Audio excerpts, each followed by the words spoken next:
ये किस्सा 1857 की क्रांति से भी 5 दशक पुराना है।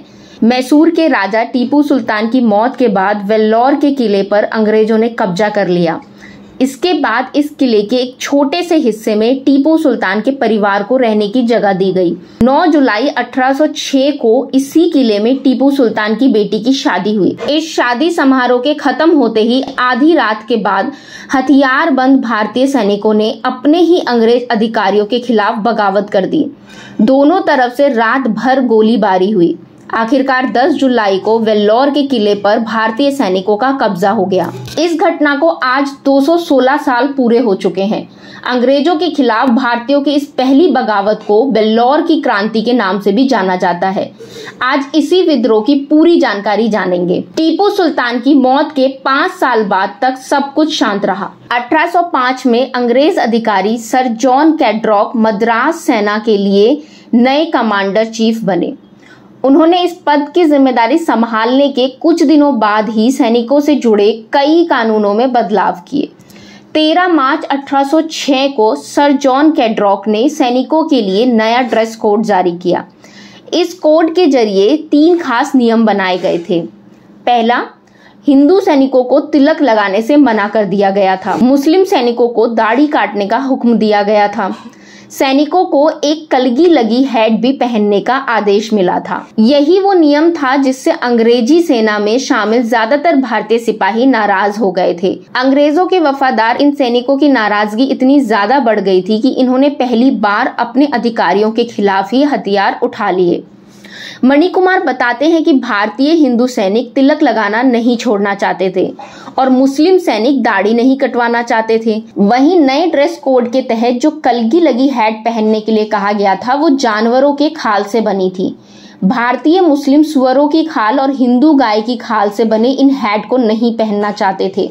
इन्हीं वजहों से सैनिकों ने अंग्रेजों के इस हुक्म का विरोध किया, लेकिन अंग्रेजों ने विद्रोह करने वाले सैनिकों पर कोड़े बरसाए और उन्हें सेना से बर्खास्त कर दिया। अंग्रेज अधिकारियों के ड्रेस कोड के खिलाफ पहली बार विद्रोह मई 1806 में हुआ। उस वक्त वेल्लोर में तैनात 4थी रेजिमेंट की 2री बटालियन के जवानों ने जानवरों की खाल से बनी नई पगड़ी पहनने से इनकार कर दिया। इसके बाद 6 मई की शाम को सैनिकों की परेड कराई गई। इस दौरान कुछ सैनिकों ने अधिकारियों के आदेश को मानने से इनकार कर दिया। कमांडर इन चीफ ने इन सभी को गिरफ्तार कर मद्रास में ट्रायल चलाने का आदेश दिया। कोर्ट मार्शल कर 10 मुस्लिमों और 11 हिंदुओं के खिलाफ मुकदमा चलाया गया। सरकारी अधिकारियों से माफी नहीं मांगने वाले 2 सैनिक शेख अब्दुल्लम रहमान और अनंत रामन को 900 कोड़े मारने की सजा सुनाई गई।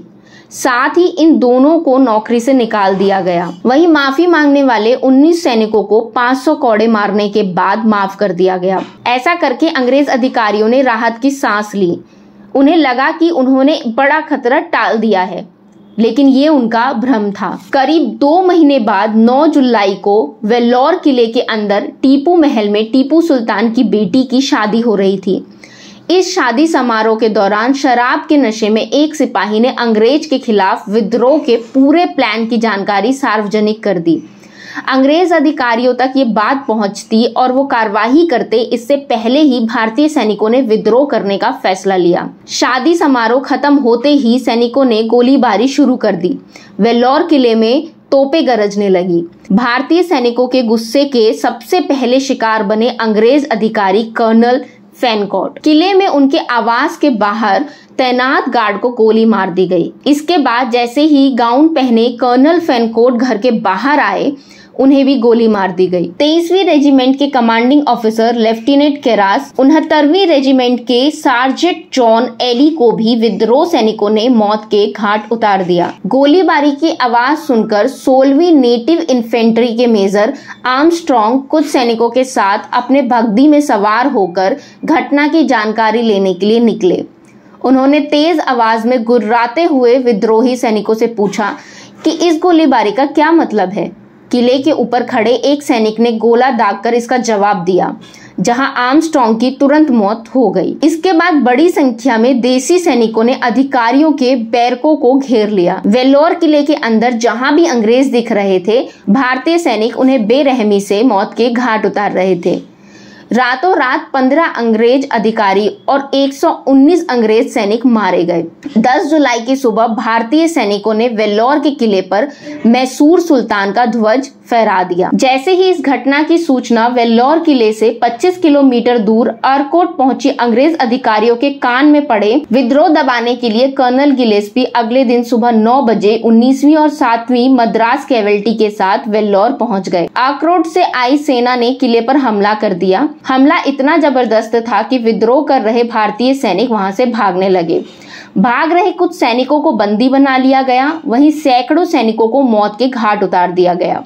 अंग्रेजों के इस हमले में मारे गए भारतीयों की संख्या को लेकर इतिहासकारों की अलग अलग राय है। W.J. विल्सन के मुताबिक हमले के समय किले में 1700 भारतीय सैनिक तैनात थे, जिनमें से 879 की मौत हो गई। वहीं जनरल हरकोट के मुताबिक वेल्लोर की जेल में 467 सैनिकों को कैद करके रखा गया था। इसके अलावा इस विद्रोह से जुड़े आरोपों में 787 सैनिकों को देश के अलग अलग जेलों में कैद करके रखा गया। विद्रोह खत्म होते ही सैनिकों के खिलाफ कर्नल गिलेस्पी ने कोर्ट ऑफ इंक्वायरी का आदेश दिया।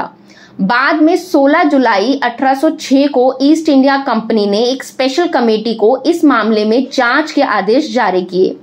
मेजर जनरल पेटर को इस कमेटी का अध्यक्ष बनाया गया। कई अधिकारियों ने यह महसूस किया कि भारतीय और ब्रिटिश सैनिकों की दोस्ती के बिना कंपनी की सुरक्षा संभव नहीं है। इसी वजह से चेतावनी देकर 516 विद्रोही सैनिकों को छोड़ दिया गया। इन सभी सैनिकों को वापस नौकरी पर भी रख लिया गया था। जांच कमेटी की रिपोर्ट और गवाही के आधार पर विद्रोह में शामिल 6 भारतीयों को कोर्ट मार्शल में मौत की सजा सुनाई गई।